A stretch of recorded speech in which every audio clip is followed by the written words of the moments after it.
Patuloy ang pagsasagawa ng Philippine Coast Guard ng search and rescue operation sa mga nawawalang pasahero ng lumubog na MV Tricia Curson 3 sa Basilan gamit ang kanilang naval assets at remotely operated vehicle. Ang detalye sa report ni Bernard Ferrer.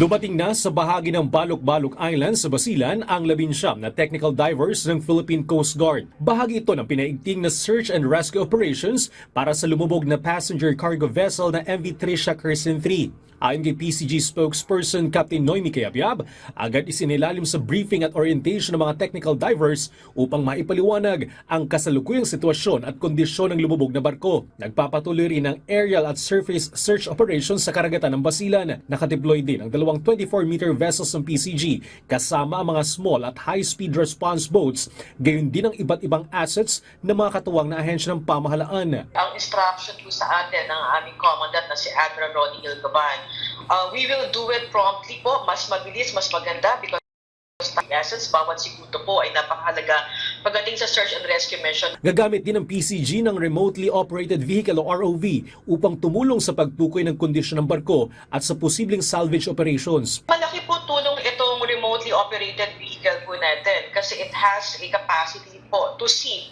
halos 1,000 feet or 300 meters below sea level. So mas mahaba po yung kanyang recording time. So mas marami po tayong makikita sa ilalim. Sa ngayon, mas manipis ng oil sheen na nakita sa paligid ng Balok-Balok Island at inaasang tuloy na itong mawawala sa mga susunod na araw.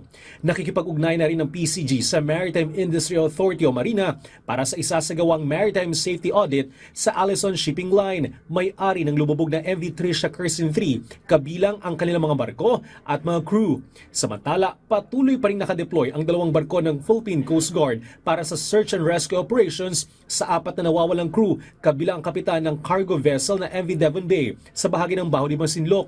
Tiniyak naman ng PCG na nananatili silang nakahanda at patuloy na tutugon sa mga insidente sa karagatan sa kabila ng magkakasunod na emergency situations.